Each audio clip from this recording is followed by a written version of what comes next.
game against Grandmaster Tringov from Bulgaria. Yes, He so was in that time. He was their best player. I mean, the best Bulgarian Grandmaster. He was the same generation with our late Grandmaster Chokulta, the same age and so on. And he won a lot of beautiful games, and so he was a very strong chess player. And we had a lot of interesting encounters between us. And one of them we played in this championship in England in Teeside. It was an important tournament organized by the English Chess Federation, and we met there. We had the Sicilian debate somehow. I was playing for black and he was playing for white, trying to demonstrate that white has a better chance in the opening. I mean, theoretically, and we'll see the result. where is this side? This side is somewhere is a tourist place, but in that time it was not open for tourists because the weather was bad, like usual in England and so on. So it was a very good weather to play chess. So Okay, we to stay had inside. to stay inside and play a strong tournament, a strong Nice. chess tournament. But it's close to London or? No, it's a little bit further from London, but it's okay. But it's not so big, of course. It's not so important like Birmingham and a lot of other This side. this side. Yeah, this side. Nice. All right. So he played with white. And played with black? this is the so-called Paulsen variation for black. And this line with knight c6 and queen c7 immediately is the Taimanov variation for black. I mean, yeah. Taimanov used to play like this for black.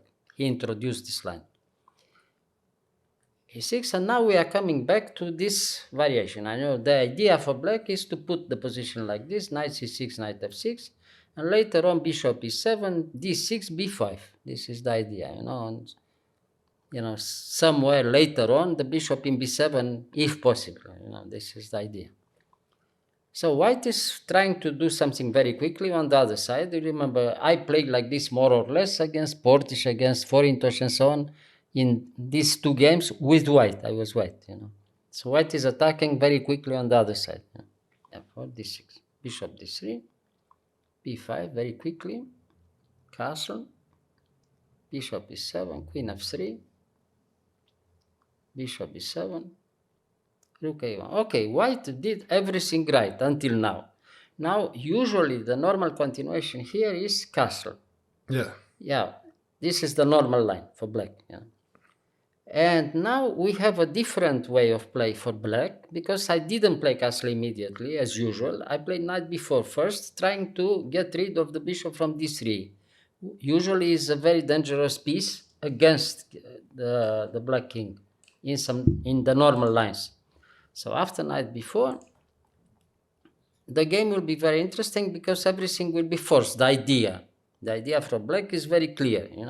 We play later on castle, but when the occasion is safe enough for our king. I mean, So black, keep the option not to castle. Yeah, the eventually. king is not in such a big danger now. You see, he's very well posted in e8. For the he's is all right. So we play later on rook c8. We prepare a little bit rook c1, and now we play queen d7, of course, because he was threatening already knight d5, and white is winning. If you let the queen in c7, of course, you have to move the queen. Yeah? Queen d7. With attack against the queen. And now he has to do something. Queen g3 now. And now again, we play g6. We wait a little bit more. Still not castle. Yeah. Now, of course, you see the difference. What is the big difference? In many variations, f5 is a very good move for white. If you have castle instead of g6 or something, yes, then there are two possibilities to play e5 or f5. But now f5 loses immediately because after f5, you take with g. Yes. And when he takes back, you play rook g8 and white resigns. It's a threat against the queen and in g2. And this finished. If black has time to do this, the game is over, So he can't play f5. And he has to play another move, of course.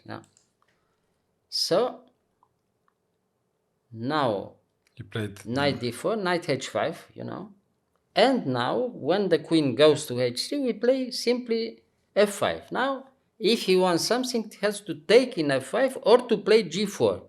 If he takes now in f5, we have time to play with e takes e5. He has no time to play g4 anymore. He doesn't have any attacking chances, and afterwards we castle and we are better with black. You know, we have the big diagonal opened from b7, and we are clearly better with black. Has no attack at all with white. So he tries something immediately to come back with the rook, and later on to play g4. This is the idea. So now castle is all right, and now g4. Okay, now that is his hope. And now we go back. Knight g7. Again, this is a very strong move, knight g7, because if instead of playing knight g7, we took in g4, and he has time to take, and then knight g7, because now we take in g4. Yes. We take in g4. He takes with the queen. Yes. And now we attack the e6 pawn. He has to play knight d5, knight g7. And now with the knight g7, he has time to play here knight d5, and suddenly white is much better. Knight d5? Yeah, because you can't take with the pawn because you lose the queen. Ah, okay, yes. And here is very dangerous for black.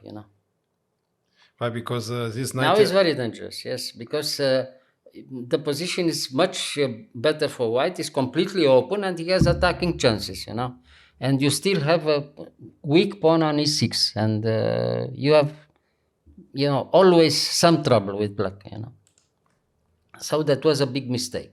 So knight g7 is the right move. After knight g7, I took with e pawn, and still knight d5. Okay.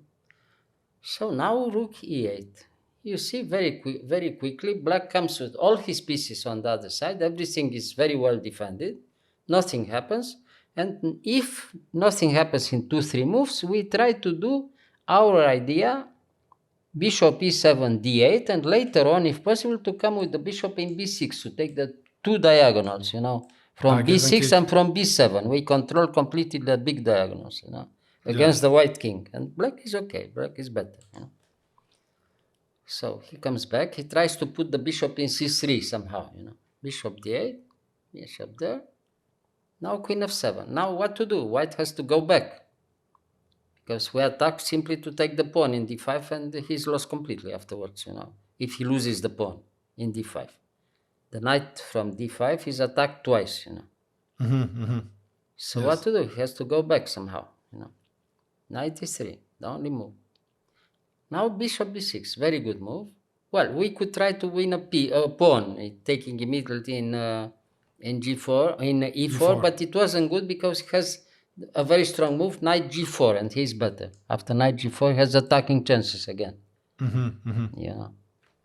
So bishop b6, and now he has to take in f5. Everything is very well prepared, and after e takes f5, we have this very nasty surprise. Rook takes e3, a very normal move. We give the exchange, but we have a very strong attack. Now only black is playing, and black tries to win. It's a very, very good chance to win here. Controls completely the position, with the queen from d5. On the big diagonal, the knight will be attacked in d4. And for the exchange, we have a fantastic position, with black. So has to take queen d5. And now what can he play? Because you attack... Well, we attack everything, You attack here, and also you attack this one. Yeah, we attack the knight. Now, he has time to take in g6. But now it's not possible to take in d4 because he's mate on h7. No, you have to take in g6. Okay. So now... If black takes in d4, he's mate on h7, of course. No. The queen from h3 gives mate. Yeah. Okay. So now we took. Now again, he has to do something. The only move is to go back, otherwise he's lost immediately, So now, after... But here is nothing if you go... we were both in very big time trouble here. Yes. So I considered that maybe, it's better to be safe, like this. And I took in d3 with all the threats still there, Yeah. If I give check in h1, if he's not mate and he escapes somehow, he saves the game, Yeah. So I took in d3, and now again it's very, very difficult to do something for white, because rook f2 is the only move. So, and now Queen d1 check is terrible check, knight e1, and now knight. I took there, he took, and rook e8. So again, what can he do? Queen d2, the only move again, otherwise he's lost immediately. Queen d4, queen f3, queen d3, everything loses immediately in one move. After rook takes e1 check, queen g4 check. So knight g2 and knight f5. Now we have this position, as always, with different color bishop. The player who has attacking chances usually wins, because you have a very strong initiative, and in time trouble is also impossible to defend such a position.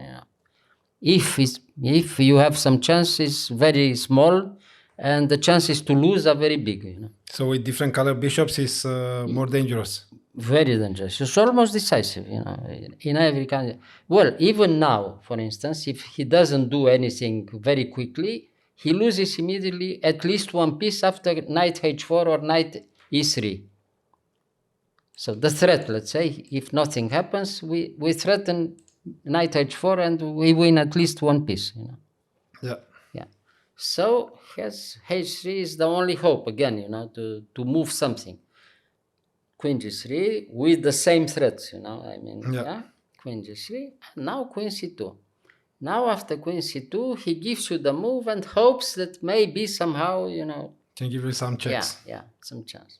So therefore I told you, maybe I made also some small mistake with black. Maybe I didn't play the most precise moves, because I was also in very big time trouble. But finally I won a very nice game, the way we played finally, So we'll see. But it's possible that black could even play better and win earlier, like this in 2-3 moves before. The idea with the bishop here is to give him the move. Now he's Zugzwang with white. The threat now, if doesn't do anything, is knight e3. Knight e3 or knight h4, he has no checks and he resigns immediately, Yeah. So queen d2 is the only move. So you don't have time to play knight h4 because you lose the bishop. You have to move back. Therefore, I tell you, maybe a small mistake before, So he played rook e2. That was the mistake, decisive mistake.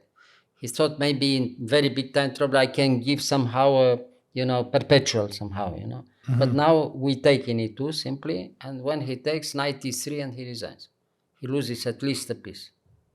He can't take with the queen because he's mate immediately in g2, Yes, so he can take here because mate. Yeah, and if not, he loses at least a piece. If he's not mate, at least a piece. Yeah. Because there are 3 attacks on this one. Yes, well, this is elementary. Yeah. First category player wins against any grandmaster, very strong grandmaster.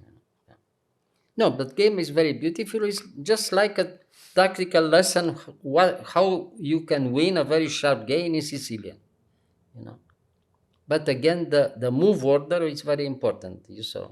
It's very big difference, because some other games that we showed before, for white, against Portish and against Forintosh, you saw white has a very violent attack very quickly. If you can come with white very quickly, you have very strong attacking chances. But here, white had nothing at all, in this move order.